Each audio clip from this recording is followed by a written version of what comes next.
myself, if I were to die in the next week, or even if I have only, let's say, 1 month to live, would it matter to me? Would I reach out to that person? Would I have that conversation? And the answer is always yes, I would do that. I would not overthink.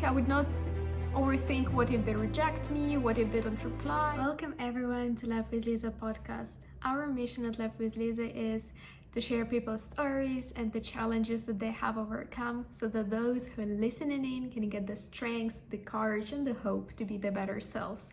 Today we have a special edition episode. Welcome. And I wanted to chat about a very interesting concept that I find that I use myself a lot of the time, and it is helping me so much. So I thought, let me just share with you this mind trick. So basically, you know that moment when you really want to do something, but it is a bit outside of your comfort zone. And it could be anything. It could be from walking up and talking to a stranger. It could be about having that uncomfortable conversation with someone at work.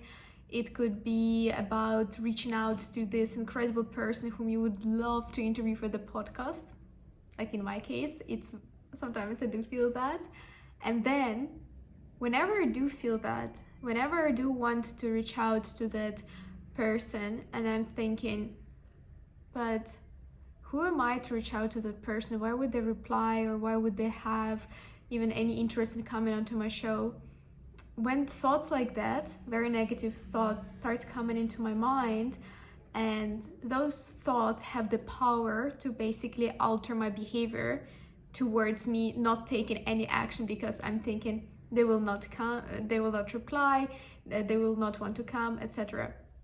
So firstly, before I even mention the framework, I wanted to say, if you don't take the action, if you don't ask, if you do not come up, if you don't have that conversation, the answer will always be no. If you don't do it, the answer is already no. And if you do ask the question, you increase your chances of it being anything but no. So that's great, because no is already guaranteed. So that's the first thing that I wanted to mention. But the actual framework that I use is, I just pause for a moment and realize that, okay, that's interesting. That's probably everything. All my thoughts are probably fueled by some insecurity of mine, etc. And then I think to myself, if I were to die in the next week, or even if I have only, let's say, 1 month to live, would it matter to me?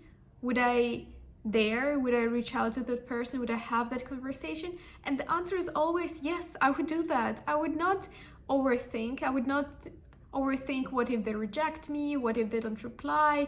What would they think about me? I would truly not overthink it anymore, because I feel like the intention behind my action is actually a good one. I want to build, for example, if we're talking about my personal example of the podcast and reaching out to different guests, the intention behind the podcast is very good, because I want to create the best possible content for my community. I want to bring the best guests who can bring that content. And if I'm reaching out to someone and I'm afraid to reach out to them because I feel like they will reject me, but then whenever I put it just like with that perspective, but what if I'm gonna die next month?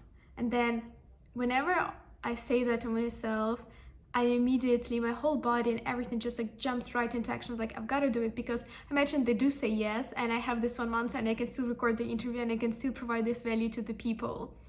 And I feel like whenever we use this framework, if I were to die, would I still want to do it?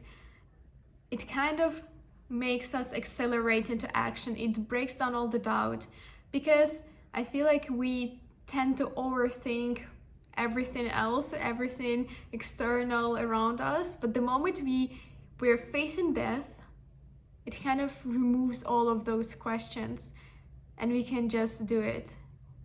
I don't know, have you ever experienced that yourself? Let me know in the comments if you have. But using this framework that you're gonna die, and actually in 1,000 years nobody's gonna remember you, even probably less. Nobody's gonna remember what you've done, what you did. I think at the same time, it could be quite disempowering because it's like, why do it? But at the same time, it's so empowering because you can do anything. It doesn't matter. And that truly encourages me to go for my dreams.